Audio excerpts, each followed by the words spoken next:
영하 10도에 매서운 한파가 몰아치던 어느 겨울 새벽, 낡은 상가 화장실의 차가운 타일 바닥에 70세 노인이 쓰러져 있습니다. 가슴을 쥐어짜는 듯한 통증에 숨이 턱턱 막혀오는 순간에도 노인의 거칠고 굽은 손에는 구겨진 종이 영수증 한 장이 꽉 쥐어져 있었습니다. 방금 전 상가 1층 ATM 기기에서 뽑은 아들의 계좌로 50만 원을 송금했다는 이체 확인증이었습니다. 입술이 파랗게 질려가면서도 노인의 머릿속에는 단 하나의 생각뿐이었습니다. 우리 아들, 이 돈이면 이번 달 대출이자는 막을 수 있을 텐데. 이 이야기의 주인공은 올해 70세가 된 김명숙 할머니입니다.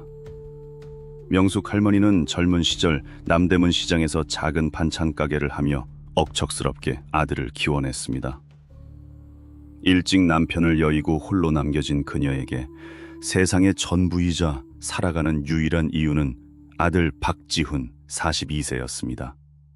찬물에 손이 터져 피가 나도록 무채를 썰고 마늘을 까서 번 돈으로 아들을 서울의 번듯한 4년제 대학에 보냈을 때 그녀는 세상을 다 가진 것만 같았습니다. 아들이 대학 졸업장을 받아오던 날, 명숙 할머니는 시장 구석에서 남몰래 펑펑 울었습니다.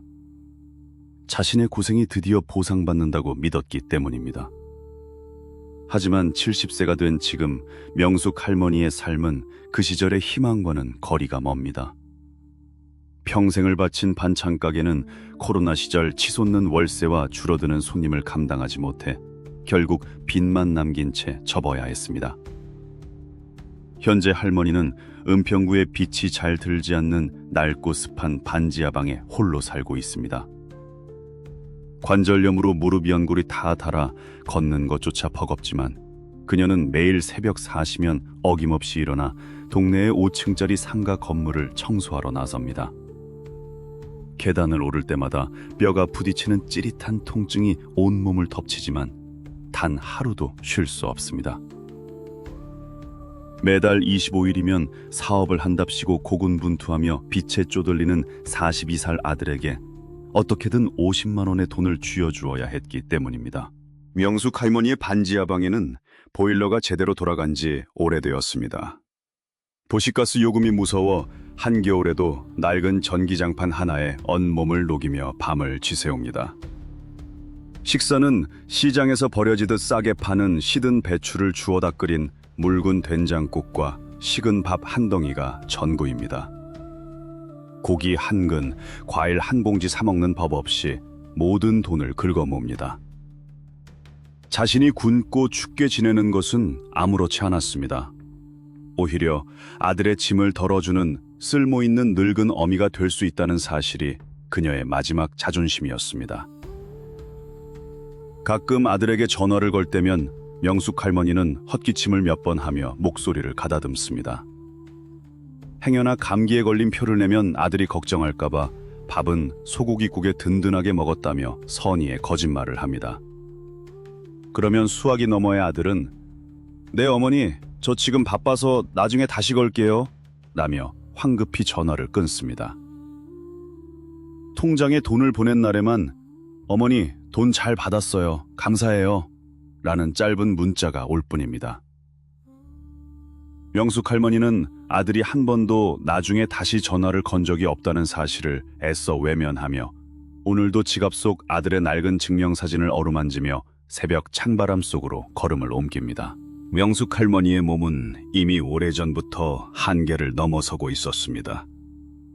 양쪽 무릎에는 파스가 떨어질 날이 없었고 독한 파스 냄새는 그녀의 낡은 옷깃에 배어버린 지 오래였습니다. 걸레를 짜고 계단을 오르내릴 때마다 입술을 꽉 깨물며 앓는 소리를 참아야 했지만 통장 잔고에 조금씩 쌓여가는 숫자만이 그녀의 유일한 진통제였습니다. 함께 상가 건물 청소를 하던 이순자 할머니는 날이 갈수록 헬쑥해지는 명숙 할머니를 볼 때마다 답답한 마음에 혀를 찼습니다. "형님, 안색이 왜 이리 흑빛이요? 숨소리도 거친 게 영 안 좋아 보이는데 오늘 청소 마치고 나랑 동네 의원이라도 좀 같이 갑시다. 링거라도 한 병 맞아야지. 이러다 진짜 큰일 나. 순자 할머니가 걱정스레 팔을 이끌어도 명숙 할머니는 거칠고 굽은 손으로 애써 손사래를 치며 옅은 웃음을 지어 보였습니다. 늙은이가 여기저기 쑥이고 아픈 게 벼슬이라고. 병원은 무슨 병원이야. 하룻밤 따뜻한 데서 자고 나면 괜찮아져. 병원 가서 헛돈 쓸 바엔 그 돈 모아서 우리 지훈이 좋아하는 갈비라도 한 팩 사서 보내지. 그 말에 순자 할머니는 빗자루를 탁 내려놓으며 목소리를 높였습니다. 아이고 형님, 지훈이가 형님 이렇게 골병 들어가며 뼈 빠지게 일해서 돈 붙여주는 거 알기나 한데요? 명절에 코빼기도 안 비친 지가 언젠데 대체 그놈의 아들이 뭐가 그리 예쁘다고 툭하면 지훈이요. 자식 눈치 보느라 제 몸 깎아먹는 줄도 모르고. 전곡을 찔린 명숙 할머니의 표정이 순간 딱딱하게 굳어졌습니다. 사실 지훈이가 마지막으로 이 습한 반 지하방에 찾아온 것은 무려 2년 전이었습니다. 명숙 할머니가 평생을 바친 반찬 가게를 눈물로 정리하고 그나마 건진 쥐꼬리만한 보증금을 아들의 사업 자금에 보태라며 쥐어주었을 때가 마지막이었습니다. 하지만 남들 앞에서는, 특히 자신과 비슷한 처지에 있는 늙은 동료 앞에서는 절대 자식 흉을 잡히고 싶지 않은 것. 그것이 대한민국 늙은 어미들의 알량하고도 슬픈 자존심이었습니다. 우리 아들이 얼마나 바쁜데 그런 소리를 해. 사업이 요즘 얼마나 힘들고 챙길 게 많은데 그래도 우리 아들 어미 추울까봐 며칠 전에도 보일러 빵빵하게 틀고 지내라고 용돈 보내준다는 거 내가 극구 말렸어. 내 자식 효구실은 내가 제일 잘 알아.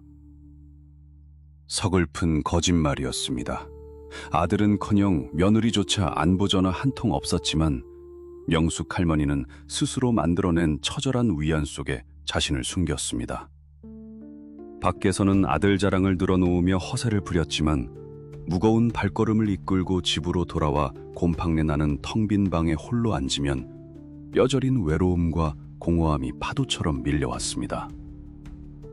낡은 달력에 아들 생일, 손주 생일을 붉은 펜으로 겹겹이 동그라미 쳐놓고 혹시나 전화벨이 울릴까봐 하루 종일 휴대전화만 만지작거리는 날이 허다했습니다. 몸이 하루가 다르게 무너져 갈수록 할머니의 마음속에는 기묘하고도 서늘한 불안감이 싹트기 시작했습니다. 내가 더 이상 일을 못해서 아들에게 돈을 못 보내게 되면 그때는 정말 우리 아들이 나를 귀찮아하고 찾지 않으면 어쩌지? 명숙 할머니에게 50만 원이라는 돈은 단순한 지폐 쪼가리가 아니었습니다. 그것은 세상에 단 하나뿐인 피부치와 자신을 이어주는 유일하고도 가느다란 생명줄이었습니다. 자신이 아무짝에도 쓸모없는 늙은이가 되어 자식의 짐만 될까봐 두려웠던 명숙 할머니. 그녀는 가슴을 짓누르는 정체 모를 뻐근한 통증이 숨을 멎게 할 만큼 잦아지는데도 그저 약국에서 산 싸구려 소화제만 털어넣으며 홀로 고통을 삼켜내고 있었습니다. 결국 그 지독하게 미련한 사랑과 버림받을지 모른다는 두려움이 할머니를 그 매서운 겨울 새벽에 차가운 화장실 바닥으로 내몰고 만 것입니다. 차가운 화장실 바닥에서 의식을 잃어가는 명숙 할머니를 발견한 건 뒤늦게 제 청소 도구를 챙기러 온 순자 할머니였습니다. 형님! 아유 내가 진짜 미쳐! 눈 좀 떠봐요! 순자 할머니의 다급한 비명소리와 함께 119 구급차의 요란한 사이렌 소리가 새벽의 정적을 찢었습니다. 응급실에서 눈을 떴을 때 명숙 할머니의 코끝에는 소독약 냄새가 훅 끼쳐왔습니다. 규칙적인 기계음 소리가 귓가를 맴돌았고 앙상하고 주름진 팔뚝에는 굵은 링거 바늘이 꽂혀 있었습니다. 담당 의사는 협심증이라고 했습니다. 가슴을 짓누르던 그 뻐근한 통증을 단순한 소화불량으로 치부하고 싸구려 소화제만 털어넣으며 버틴 세월이 결국 심장 혈관을 꽉 막아버린 것입니다. 조금만 늦었어도 정말 큰일 날 뻔했습니다. 당장 입원하시고 심장 쪽 정밀 검사부터 받으셔야 합니다. 의사의 단호한 말에 명숙 할머니의 심장은 질환 때문이 아니라 두려움 때문에 미친 듯이 뛰기 시작했습니다. 입원이라니, 정밀검사라니, 그건 다 어마어마한 돈이었습니다. 선생님, 나 괜찮아요. 그냥 민 거 다 맞으면 집에 갈라요. 늙은이가 병원비가 어딨다고. 영숙 할머니가 링거 바늘을 빼려 몸부림치자 곁을 지키던 순자 할머니가 왈칵 눈물을 쏟으며 그녀의 거친 손을 꽉 잡았습니다. 형님, 제발 고집 좀 그만 부려. 내가 아까 지윤이한테 전화했어. 곧 올 거니까 꼼짝 말고 누워 있어요. 지윤이가 온다고? 그 말을 듣는 순간 명숙 할머니의 가슴 한구석에서 묘한 기대감이 피어올랐습니다. 무려 2년 만에 보는 아들의 얼굴. 내가 이렇게 숨도 못 쉬고 쓰러져 누워 있으니 녀석도 놀라서 한달음에 달려오겠지. 아무리 바빠도 내 손을 잡고 울며 미안하다고 하겠지. 할머니는 아픈 와중에도 떨리는 손으로 헝클어진 머리를 빗어남기며 응급실 문만 뚫어지게 바라보았습니다. 하지만 1시간이 지나고 2시간이 지나도 응급실 문은 열리지 않았습니다. 아들에게서 온 안부 전화 한 통조차 없었습니다. 초조하게 휴대폰만 만지작거리던 순자 할머니가 참다 못해 조심스레 다시 전화를 걸었을 때 커튼이 쳐진 좁은 병상 안을 채운 건 수화기 너머로 새어나오는 아들의 신경질적인 목소리였습니다. 이모님, 저 지금 거래처 사람 만나고 있다니까요. 엄마가 뭐 맨날 아프다 하시는데 링거 맞으면 괜찮아지시겠죠? 입원은 무슨 입원이에요. 병원비는 어쩌고요. 저 지금 당장 갈 상황 아니니까 이모님이 택시 태워서 집으로 좀 모셔다 주세요. 순자 할머니가 황급히 전화를 끊었지만 정적감이 감도는 병상에서 그 소리는 명숙 할머니의 귀에 천둥처럼 또렷하게 내리꽂혔습니다. 명숙 할머니는 아무 말도 하지 못했습니다. 그저 멍한 눈으로 하얀 병실 천장만 올려다볼 뿐이었습니다. 바빠서 그럴 거야. 사업하는 애가 얼마나 정신이 없으면. 평생을 습관처럼 반복해온 변명이 입안에서 맴돌았지만 차마 밖으로 나오지 못하고 맥없이 흩어졌습니다. 투명한 링거액이 한 방울씩 떨어질 때마다 매달 50만 원을 꽂아주며 지켜냈다고 믿었던 얄팍한 자존심도 함께 녹아내리고 있었습니다. 자신이 뼈를 깎아 바친 맹목적인 사랑이 아들에게는 그저 매달 돈을 보내주는 편리한 기계 정도의 의미밖에 안 되었다는 서늘한 진실. 병실의 차가운 공기보다 더 매서운 현실이 70년 묵은 어미의 가슴을 무참히 도려내고 있었습니다. 결국 명숙 할머니는 심장 정밀 검사를 받아야 한다는 의사의 호통을 뒤로 한 채 도망치듯 퇴원 수속을 밟았습니다. 수납처에서 청구된 응급실 비용 15만 원을 결제하며 할머니의 손은 눈에 띄게 파르르 떨렸습니다. 며칠치 생활비가 한순간에 날아간 것도 아까웠지만 그보다는 응급실 커튼 너머로 들려오던 아들의 신경질적인 목소리가 계속해서 귓가를 맴돌아 숨을 쉴 수가 없대 때문입니다. 비틀거리는 몸을 이끌고 순자 할머니의 부축을 받아 도착한 곳은 햇빛 한중 들지 않아 한낮에도 어두컴컴한 반지하 방이었습니다. 순자 할머니가 걱정스러운 얼굴로 전기장판을 최고 온도로 올려주고는 한숨을 쉬며 돌아간 뒤 좁은 방 안에는 낡은 벽시계의 초침 소리만이 무겁게 내려앉았습니다. 영숙 할머니는 두꺼운 소미불을 턱 밑까지 끌어올렸지만 뼛속 깊은 곳에서부터 스물스물 기어 올라오는 서늘한 오한은 도무지 가시지 않았습니다. 몸이 추운 것인지 마음이 얼어붙어 버린 것인지 알 수 없었습니다. 식은땀이 흐르는 이마를 닦아내려 덜덜 떨리는 손으로 외투 주머니를 뒤적이자 새벽에 화장실 바닥에서 의식을 잃어갈 때까지 꽉 쥐고 있던 그 구겨진 50만 원짜리 이체 확인증이 방바닥으로 툭 떨어졌습니다. 장판의 누런 얼룩 위에 나뒹구는 영수증을 멍하니 바라보던 명숙 할머니의 두 눈에서 마침내 탁한 눈물이 툭툭 떨어지기 시작했습니다. 소리내어 엉엉 울 기력조차 남아있지 않아 쩍쩍 갈라진 주름진 볼을 타고 흐른 눈물이 얼룩진 베개 닛을 소리 없이 적실 뿐이었습니다. 내가 무엇을 위해 이토록 내 살을 깎아먹으며 살았단 말인가?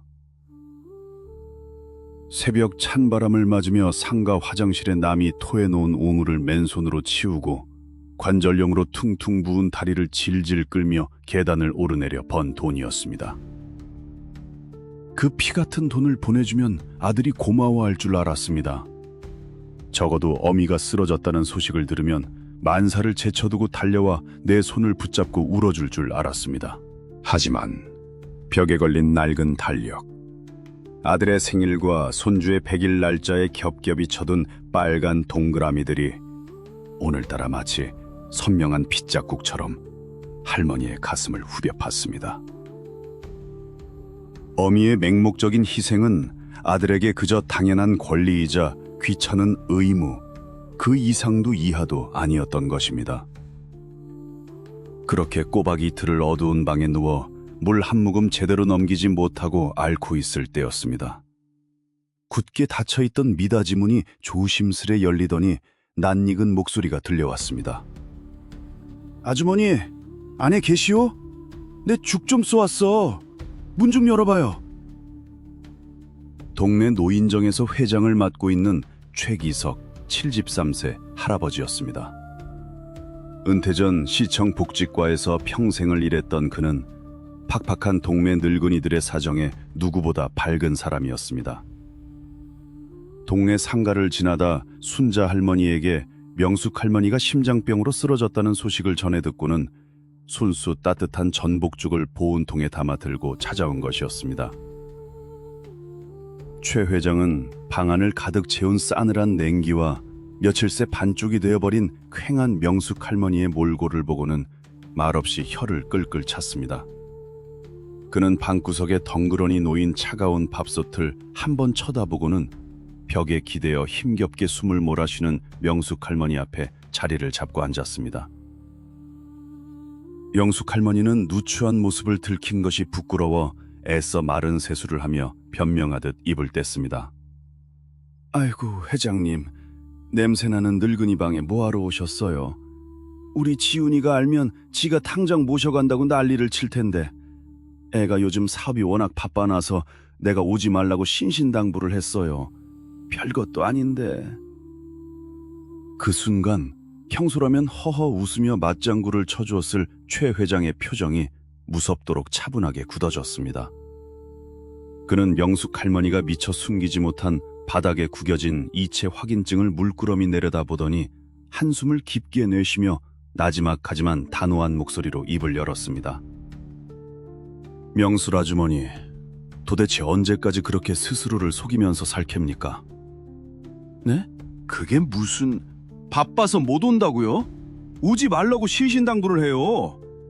아주머니가 암만 그럴싸한 말로 포장해봤자 그건 바쁜 게 아니라 그냥 안 오는 겁니다.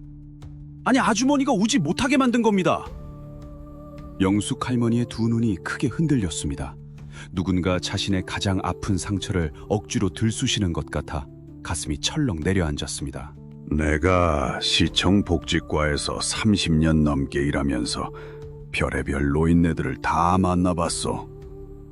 최 회장은 굳은 얼굴로 식어가는 전복죽 뚜껑을 열며 말을 이었습니다. 다들 아주머니랑 똑같이 말았디다. 내 자식은 착한데 워낙 바빠서 그렇다고. 내가 안 도와주면 내 새끼 길거리에 나앉는다고. 그런데 아주머니 그거 아시오? 부모가 제 몸 귀한 줄 모르고 헌신짝처럼 내팽개치는데 자식이 어찌 그 부모를 귀하게 여기겠소? 명숙 할머니의 주름진 입술이 파르르 떨렸습니다. 방어하듯 입을 때려 했지만 최 회장의 말은 날카로운 비수처럼 그녀의 얄팍한 변명을 가차없이 베어냈습니다. 매달 50만 원씩 보내는 그 돈, 아주머니는 뼈를 깎아서 만든 피 같은 돈이겠지만 아들 입장에선 그저 매달 25일이면 ATM 기계에서 툭 튀어나오는 뻔한 돈일 뿐이오. 처음 한두 번이나 눈물을 흘리며 고마워하지 1년, 2년 지나면 그게 당연한 권리인 줄 압니다. 행여나 하루라도 늦으면 어머니, 이번 달엔 왜 돈 안 보내요? 하고 원망부터 하는 게 자식놈들 심보요. 아주머니가 무조건적으로 퍼지면서 만든 그 당연함이 결국 아들을 뻔뻔한 불효자로 만든 거란 말이오. 회장님, 말씀이 너무 심하시잖아요. 우리 지훈이가 어떤 앤데... 명숙 할머니가 쉰 목소리로 애써 항변했지만 뺨을 타고 흐르는 굵은 눈물은 멈추지 않았습니다. 심한 게 아니라 이게 현실입니다. 아주머니, 똑똑히 들으시오. 시장 바닥에서 시든 배추나 주워다 끓여 먹고 가스비 아깝다고 냉골에서 덜덜 떨면서 지내는 어미를 자식이 속으로 어떻게 생각할 것 같소? 우리 어머니 뼈 빠지게 고생해서 불쌍하다 할 것 같습니까? 아니요. 무의식 중에는 우리 어머니는 원래 저렇게 궁상맞게 살아도 되는 사람, 아플 때 굳이 비싼 병원비 안 써도 되는 사람으로 치부해버립니다. 자기 스스로를 천대하는 부모를 귀하게 대접해주는 자식은 이 세상에 없단 말이오. 최 회장의 서늘한 호통이 좁은 반 지하방을 쩌렁쩌렁 울렸습니다. 그 말은 너무도 잔인하고 쓰라렸지만 단 한 글자도 틀린 곳이 없는 뼈아픈 진실이었습니다. 영숙 할머니는 더 이상 아무런 변명도 하지 못하고 앙상한 두 손에 얼굴을 묻은 채 짐승처럼 오열하기 시작했습니다. 자식에게 짐이 되지 않으려고 어떻게든 도움이 되는 쓸모있는 어미로 남고 싶어서 스스로를 학대했던 지난 세월. 그것이 오히려 아들에게 자신을 함부로 대해도 되는 가치 없는 사람으로 여기게 만들었다는 사실이 할머니의 가슴을 산산조각냈습니다. 오직 아들 하나만 바라보고 살아온 인생이 송두리째 부정당하는 듯한 절망감이 밀려왔습니다. 최 회장은 묵묵히 명숙 할머니가 쏟아내는 오열을 지켜보았습니다. 그는 섣불리 위로하지 않고 그저 거칠어진 할머니의 굽은 등만을 가만히 토닥여 주었습니다. 오랜 세월 스스로를 올맘했던 거짓된 위안과 허상이 무너져 내리는 이 고통스러운 눈물의 시간이 지나야만 비로소 진정한 자신의 남은 삶을 마주할 수 있다는 것을 그는 너무도 잘 알고 있었기 때문입니다. 한참을 어린아이처럼 엉엉 울고 난 영숙 할머니의 호흡이 조금씩 잦아들 즈음이었습니다. 최 회장은 묵묵히 버너의 전복죽을 다시 따뜻하게 데워 할머니 앞으로 밀어주었습니다. 아주머니, 일단 이 죽부터 다 비우시오. 뱃속이 따뜻해야 서러운 것도 이겨내는 법이오. 그리고 내 말 명심하시오. 당장 이번 달부터 그 50만 원 아들놈한테 보내는 거 끊으시오. 영숙 할머니가 퉁퉁 부은 눈으로 쳐다보자 최 회장은 쐐기를 박듯 덧붙였습니다. 그 돈 안 보낸다고 아들 안 죽습니다. 오히려 아주머니가 이대로 골병들어 쓰러져 병원 신세라도 지게 되면 그때는 아들한테 진짜 평생 떼어내지도 못할 무거운 혹덩어리가 되는 거요. 자식한테 진짜 짐이 되기 싫거든 아주머니 몸부터 건사하고 아주머니 돈부터 챙기시오. 그게 진짜 자식 도와주는 길입니다. 최 회장이 돌아가고 난 뒤 좁은 방 안에는 다시 정적이 찾아왔습니다. 하지만 이전에 짓누르듯 무겁던 공기와는 조금 달랐습니다. 영숙 할머니는 떨리는 손으로 숟가락을 들어 따뜻한 전복죽을 한 입 떠넣었습니다. 짭조름하고 고소한 온기가 식도를 타고 텅 빈 속으로 퍼져나가자 또다시 왈칵 눈물이 쏟아졌습니다. 남이 끓여준 따뜻한 죽 한 그릇이 이토록 몸을 녹이고 위로가 되는데 정작 내 속으로 낳은 핏줄에게는 이런 따스함 한번 받아보지 못한 자신의 처지가 너무도 사무쳤습니다. 며칠 뒤 어김없이 25일이 찾아왔습니다. 상가 청소 반장에게서 한 달치 월급 80만 원이 통장으로 들어온 날이었습니다. 평소 같으면 새벽같이 일어나 찬바람을 뚫고 상가 1층 ATM 기계로 달려가 아들 계좌로 50만 원부터 이체했을 터였습니다. 하지만 그날 아침 명숙 할머니는 거울 앞에 서서 앙상하게 뼈만 남은 자신의 얼굴을 한참 동안 물끄러미 바라보았습니다. 깊게 팬 주름과 흙빛이 든 뺨. 최 회장의 말이 귓가에 맴돌았습니다. 자기 스스로를 천대하는 부모를 귀하게 대접해주는 자식은 이 세상에 없어. 할머니는 낡은 외투를 걸치고 밖으로 나섰습니다. 발걸음이 향한 곳은 은행 ATM이 아니라 동네 어귀의 작은 정육점이었습니다. 여기 소고기 국거리 좀 부드럽고 질 좋은 걸로 한 근 주시오. 평생을 자식 입에 들어가는 것만 아까운 줄 모르고 정작 자신은 남이 버리듯 싸게 파는 시든 채소만 찾던 그녀가 처음으로 오롯이 자신을 위해 지갑을 연 순간이었습니다. 떨리는 손으로 구겨진 10,000원짜리 지폐들을 건네는 할머니의 심장은 묘하게 쿵거렸습니다. 집으로 돌아와 따뜻한 소고기 뭇국을 끓여 밥 한 그릇을 온전히 비워낼 즈음 방바닥에 놓인 휴대전화가 요란하게 울렸습니다. 화면에 뜬 이름은 우리 아들 지훈이. 응급실에 쓰러져 생사를 오갈 때도 울리지 않던 전화가 매달 꼬박꼬박 꽂히던 50만 원이 입금되지 않자 귀신같이 울리기 시작한 것입니다. 명숙 할머니는 수화기를 들지 않았습니다. 징징대는 전화벨 소리를 가만히 들으며 그녀는 벽에 걸린 낡은 달력으로 다가갔습니다. 그리고 빼곡히 쳐두었던 아들의 생일, 손주의 기념일 동그라미들을 검은색 볼펜으로 천천히 그리고 꾹꾹 눌어 지워나가기 시작했습니다. 그것은 질기디질긴 땔감의 냄새가 느껴지기도 하고 누르면 젖병에 채워지는 전화벨은 그날 저녁 내내 끊이지 않고 울렸습니다. 다음날 아침이 되자 이번에는 문자가 쏟아지기 시작했습니다. 무슨 일 있으세요? 왜 송금이 안 됐죠? 엄니, 저 오늘 담장 대출 이자 내야 해요. 빨리 전화 좀 받으세요. 엄마, 전화 왜 안 받아? 나 진짜 급하다고. 휴대전화 화면을 가득 채운 메시지들 속에 어머니의 건강이나 안위를 걱정하는 말은 단 한 줄도 없었습니다. 오직 돈이 입금되지 않은 것에 대한 초조함과 짜증만이 차가운 활자 너머로 뚝뚝 묻어났습니다. 명숙 할머니는 휴대전화의 전원을 아예 꺼버린 채 서랍 깊숙한 곳에 밀어넣었습니다. 사흘 뒤 굳게 닫혀있던 반 지하 방문을 누군가 거칠게 두드렸습니다. 엄마, 안에 계세요? 문 좀 열어봐요. 무려 2년 만에 찾아온 아들 지훈이었습니다. 명숙 할머니는 천천히 자리에서 일어나 뻑뻑한 미닫이 문을 열었습니다.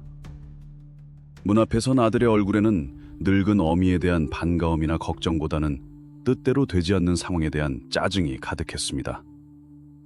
아니, 전화는 왜 다 꺼놓고 사람을 여기까지 오게 만들어요? 저 지금 하루하루 피말리게 바쁜 거 아시잖아요. 오늘 은행 마감 전까지 돈 막아야 하는데 왜 갑자기 돈을 안 보내셔가지고 사람을 피곤하게 해요? 숨도 쉬지 않고 원망을 쏟아내던 아들은 그제야 눈앞에 선 어머니의 꼴을 흘끗 쳐다보았습니다. 며칠을 알아누워 몰라보게 야위고 핏기가 가신 얼굴. 하지만 아들의 입에서 이어진 말은 명숙 할머니의 가슴에 남아있던 마지막 한 줌의 미련마저 완벽하게 태워버렸습니다. 엄마, 얼굴이 왜 그래요? 저번에 응급실 갔다더니 진짜 어디 아픈 거였어요? 그러니까 평소에 밥 좀 잘 챙겨 드시지. 아무튼 저 지금 너무 급하니까 50만 원 일단 빨리 줘요. 통장에 있죠? 제가 모셔다 드릴 테니까 지금 은행 같이 가요. 어머니가 심장병으로 생사를 오갈 때 콧배기도 비치지 않던 아들은 돈 50만 원이 아쉬워지자 2년 만에 이 냄새나는 반지하 방으로 달려왔습니다. 그리고 숨을 헐떡이는 어미의 건강보다 당장 자신의 급전이 먼저였습니다. 명숙 할머니는 헛웃음을 지었습니다. 슬프지도 화가 나지도 않았습니다. 그저 너무도 낯설고 초라한 현실 앞에 눈물조차 말라버린 기분이었습니다. 지훈아, 할머니의 한없이 낮고 차분한 목소리에 아들이 흠칫 놀라 입을 다물었습니다. 내 통장에 돈 없다. 아니, 돈이 있어도 이제 너한테 보낼 돈은 없어. 네? 그게 무슨 소리예요? 엄마가 안 구해주면 저 진짜 길거리에 나앉게 생겼다니까요? 내가 길거리에 나앉다 못해 죽게 생겼을 때 너는 어디 있었니? 명숙 할머니의 날카로운 물음에 아들은 순간 말문이 막혔습니다. 내가 응급실에서 숨이 꼴깍꼴깍 넘어갈 때 넌 바쁘다며 오지 않았지? 그래, 바쁠 수 있지. 자식 방해 안 하려고 내가 스스로 오지 말라 했으니 내 잘못도 크다. 하지만 나는 이제 알았어. 너에게 나는 늙고 병든 어미가 아니라 그저 매달 25일이면 50만 원을 뱉어내는 고장난 자판기일 뿐이라는 걸. 내 살을 파먹으며 네 입에 밥 넣어주는 짓 이제 다 끝났다. 엄마, 그게 무슨 섭섭한 소리예요. 제가 바빠서. 명숙 할머니는 당황하여 변명하려는 아들의 얼굴을 더 이상 보지 않고 차갑게 미닫이 문을 닫아버렸습니다. 낡은 문고리를 안에서 굳게 걸어 잠그는 그녀의 손은 파들파들 떨리고 있었습니다. 문 밖에서 엄마! 엄마, 문 좀 열어봐요! 하고 쾅쾅거리는 소리가 한참을 울렸지만 할머니는 뒤돌아보지 않았습니다. 탯줄을 끊어내듯 평생을 매달려온 자식과의 끈을 제 손으로 잘라내는 것은 가슴을 도려내는 것처럼 아팠습니다. 하지만 이상하게도 그 지독한 고통 뒤에는 평생 그녀의 어깨를 짓눌러온 거대한 바위 덩어리를 내려놓은 듯한 기묘하고도 후련한 해방감이 서서히 밀려오고 있었습니다. 문 밖의 소란은 그 후로도 두어 번 더 이어졌지만 끝내 굳게 닫힌 문이 열리지 않자 아들의 발길도 영영 뚝 끊어지고 말았습니다. 야속하게도 아들은 더 이상 돈이 나오지 않는 늙은 어미의 반지하방에 찾아올 이유를 찾지 못한 것입니다. 며칠 밤낮을 소리주게 울며 가슴을 쳤지만 신기하게도 눈물이 모두 마르고 난 자리에는 전에 없던 단단한 굳은 살이 배기기 시작했습니다. 다음 달 25일 명숙 할머니는 어김없이 상가 청소를 마치고 받은 월급 80만 원을 손에 쥐었습니다. 이번에는 그 돈을 들고 은행 ATM 기계가 아니라 동네에서 꽤 큰 종합병원의 심장내과를 찾아갔습니다. 평생을 자식 뒷바라지에 쏟아붓느라 병원 문턱 한 번 제대로 넘어본 적 없던 그녀가 오롯이 자신의 심장을 살리기 위해 기꺼이 지갑을 연 것입니다. 비싼 검사비와 한 달치 약값이 통장에서 뭉텅 빠져나갔지만 신기하게도 돈은 잃은 것이 아니라 마침내 잃어버렸던 나 자신을 되찾은 것만 같아 발걸음은 깃털처럼 가벼웠습니다. 그날 오후 할머니는 큰맘 먹고 보일러 수리기사도 불렀습니다. 가스비가 무서워 몇 년째 고장난 채 방치해 두었던 보일러가 웽 하는 소리와 함께 힘차게 돌아가고 서늘했던 방바닥에 따뜻한 온기가 돌기 시작했습니다. 두꺼운 수면 양말을 신지 않아도 발바닥이 따뜻해지니 꽁꽁 얼어붙어 쩍쩍 갈라졌던 마음의 상처라도 서서히 녹아내리는 듯 했습니다.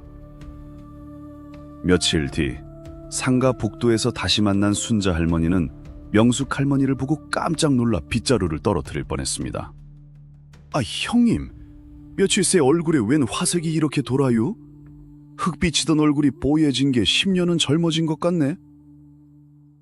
명숙 할머니는 옅은 미소를 지으며 고개를 끄덕였습니다. 그리고 속으로 생각했습니다. 내 몸 내가 안 챙기면 세상 천지에 나를 귀하게 여겨줄 사람은 아무도 없는 거였어. 명숙 할머니의 이 서글픈 이야기는 비단 남의 집 담장 너머의 일이 아닙니다. 바로 지금 이 이야기를 듣고 계시는 우리네 부모님들, 혹은 늙어가는 우리 자신의 뼈아픈 현실일지도 모릅니다. 우리는 평생을 부모라는 이름의 감옥에 갇혀 내 살을 깎아 자식 입에 넣어주는 것만이 훌륭한 사랑이라고 착각하며 살아왔습니다. 하지만 그 맹목적인 희생의 끝에 남는 것은 무엇일까요? 우리는 흔히 내가 안 먹고 안 써서 자식을 도와주면 자식이 훗날 내 은혜를 알고 효도할 거라 믿습니다. 하지만 현실은 냉혹합니다. 부모가 자신을 헌신짝처럼 굴리며 퍼주는 돈은 처음에는 고마운 도움일지 몰라도 결국 자식에게 당연한 권리로 변질되고 맙니다. 자식의 짐을 덜어주려다 나 자신의 노후 자금을 다 털어버리고 빈 껍데기만 남아 병들어 쓰러지는 것. 그것은 자식을 위하는 길이 아니라 결국 자식의 어깨에 평생 떼어내지도 못할 가장 무거운 혹덩어리를 얹어주는 참담한 결과를 낳게 됩니다. 우리가 늙고 병들었을 때 자식 눈치를 보지 않고 당당하게 내 한 몸 건사할 수 있는 힘은 어디서 올까요? 그것은 바로 내 손에 쥐어진 든든한 내 돈과 내 건강에서 나옵니다. 옛말에 긴 병에 효자 없다는 말이 있죠. 하지만 요즘 세상에는 그보다 더 무서운 말이 있습니다. 바로 돈 없는 부모에게 효자 없다는 서늘한 현실입니다. 내 주머니에 돈 한 푼 없이 오로지 자식의 선의와 도리만 바라보고 사는 노년은 자식에게도 나 자신에게도 참으로 가혹하고 못할 짓입니다. 그러니 이 이야기를 듣고 계신 분들께, 아니 어쩌면 우리 모두에게 꼭 드리고 싶은 당부가 있습니다. 이제부터라도 자식에게 향하던 지갑을 단호하게 닫으셔야 합니다. 자식의 대출이자, 자식의 사업자금, 손주의 학원비, 그것은 자식들이 이 악물고 스스로 헤쳐나가야 할 그들의 십자가입니다. 내 뼈를 깎아 자식의 곳간을 채워주면 당장은 좋은 부모 소리를 들을지 모르지만 종국에는 둘 다 기우뚱하며 쓰러지는 지름길이 됩니다. 늙고 병든 내 한 몸 건사할 최소한의 노후 자금은 그 어떤 안타까운 명분으로도 자식에게 내어주어서는 안 되는 최후의 보루이자 마지막 자존심입니다. 혹시라도 당장 돈을 안 준다고 서운해하며 발길을 끊는 자식이 두려우신가요? 차갑게 들리겠지만 지금 돈 안 준다고 원나하는 자식이 훗날 땡전 한 푼 없이 병들어 누운 나를 기꺼이 모실 확률은 단연코 없습니다. 그리고 무엇보다도 제발 나 자신을 대접하며 사시길 바랍니다. 시장 바닥에서 떠리로 파는 시든 채소나 멍든 과일만 고르지 마십시오. 자식 입에 들어가는 건 최고급 한우를 사 먹이면서 내 입에는 찬물에만 밥 한 덩이를 우겨 넣었던 그 지독한 과거가 지금까지의 안타깝고 허무한 삶의 이유가 아닐 것입니다. 한 덩이를 우겨 넣었던 그 지독한 희생을 이제는 내려놓으셔야 합니다. 내가 나를 귀하게 대접하지 않는데 세상 어떤 자식이 나를 귀하게 여기겠습니까? 아프면 참지 말고 당장 병원에 가서 의사에게 보이고, 추우면 가스비 아끼지 말고 보일러를 따뜻하게 드십시오. 가끔은 빳빳한 지폐를 꺼내 나를 위해 고기 한 근을 기꺼이 사드십시오. 명숙 할머니가 꽁꽁 얼어붙은 반지하방에 처음으로 온기를 채우고 뽀얀 화색을 되찾았던 것처럼 말입니다. 자식의 전어 한 통, 명절에 방문 한 번에 일희일비하며 목매지 마십시오. 노년의 외로움은 자식이 결코 채워줄 수 있는 것이 아닙니다. 자식은 이미 자신만의 둥지를 틀고 험난한 세상을 치열하게 살아가는 독립된 타인일 뿐입니다. 섭섭하고 가슴 아프겠지만 그 차가운 진실을 받아들여야만 비로소 내 남은 삶이 편안해집니다. 자식에게 기대려던 끈끈한 마음의 끈을 가위로 싹둑 잘라내버리고 그 텅 빈 자리에 오롯이 나 자신을 채워 넣으셔야 합니다. 복지관에 나가 동년배 친구들과 가볍게 수다를 떨고 따뜻한 햇살 아래 공원을 거닐며 내 남은 인생의 온전한 주인이 되는 법을 배워보십시오. 자식에게 매달리지 않고 자기 자신의 삶을 당당하고 즐겁게 꾸려가는 부모에게는 오히려 자식들이 먼저 안부를 묻고 조심스럽게 다가오는 법이니까요. 명숙 할머니의 반지하 방에는 이제 더 이상 뼈를 깎는 듯한 시린 냉기도, 전화벨이 울리기만을 기다리는 초조한 정막도 없습니다. 낡은 벽시계 아래 걸려있던 달력은 어느새 새 것으로 바뀌어 있습니다. 예전 같으면 아들의 생일, 손주의 100일 등 자식들의 기념일이 붉은색 볼펜으로 겹겹이 동그라미 쳐져 있었겠지만 지금은 다릅니다. 그 자리에는 할머니가 매주 화요일마다 나가는 노인복지관의 노래교실 시간표와 순자 할머니와 함께 가기로 한 봄꽃 구경 날짜가 삐뚤빼뚤하지만 정성스러운 글씨로 적혀 있습니다. 가끔 매서운 겨울바람이 낡은 창틈으로 스며들 때면 2년 전 그 차가웠던 화장실 바닥과 응급실 커튼 너머로 들려오던 아들의 매몰찬 목소리가 문득 떠오르곤 합니다. 가슴 한 구석이 찌릿해지는 것은 어쩔 수 없는 어미의 본능이겠지만 할머니는 더 이상 옛날처럼 가슴을 치며 눈물 흘리지 않습니다. 오히려 그 잔인했던 며칠의 시간이 결국 자식이라는 끝없는 수렁에서 자신을 건져내준 가장 고마운 동아줄이었음을 이제는 너무도 잘 알기 때문입니다. 매달 50만 원이라는 돈으로 억지로 묶어두었던 거짓된 평안을 내려놓고 나서야 할머니는 비로소 지훈이 엄마가 아닌 70세 김명숙이라는 온전한 자신의 삶을 마주하게 되었습니다. 영상을 보고 계신 여러분은 어떠신가요? 혹시 지금 이 순간에도 내 입에 들어갈 밥 한 숟가락을 아껴가며 쑤시는 그룹에 파스를 덕지덕지 붙여가며 자식의 침을 대신 짊어지려 애쓰고 계시지는 않습니까? 우리 자식은 남들과 다를 거야. 내가 이렇게 뼈 빠지게 희생하면 언젠가는 내 마음을 알아주겠지라며 애써 스스로를 위로하고 계신가요? 부모와 자식 간의 인연은 끊을 수 없는 천륜이라지만 그것이 내 남은 노년의 존엄성과 건강을 모두 갉아먹어야만 유지되는 것이라면 그것은 아름다운 사랑이 아니라 슬픈 족쇄일 뿐입니다. 내 몸이 스스로 움직일 수 있을 만큼 건강하고 내 지갑이 내 밥그릇을 챙길 만큼 든든해야 훗날 자식 앞에서도 무거운 짐이 되지 않고 다혜로운 어른으로 남을 수 있습니다. 이 뼈 아프고도 명백한 진실을 부디 가슴 깊이 새기시길 바랍니다. 오늘 밤에는 습관처럼 자식들의 안부를 묻기 위해 휴대전화를 만지작거리는 대신 거울 앞에 서서 주름진 내 얼굴과 굽은 어깨를 가만히 바라보며 한번 따뜻하게 안아주는 것은 어떨까요? 그동안 험한 세상 사느라 자식 키우느라 참 고생 많았다. 이제부터는 제발 너 자신을 귀하게 여기며 살아라 하고 다정하게 말해주십시오. 당신은 평생을 바쳐 헌신해온 것만으로도 충분히 그럴 자격이 있는 참으로 훌륭하고 소중한 사람입니다. 이 이야기가 가슴에 작은 울림을 주었다면 나와 비슷한 외로움과 고민을 안고 묵묵히 살아가는 동년배 친구들이나 지인들에게 이 영상을 꼭 공유해 주십시오. 겉으로는 웃고 있어도 속으로는 홀로 끙끙 앓던 그들에게 작은 위로와 큰 용기가 될 것입니다. 그리고 더 늦기 전에 바로 지금부터 자식이 아닌 나 자신을 위한 진짜 노후 준비를 단단하게 시작해 보시기를 진심으로 응원합니다.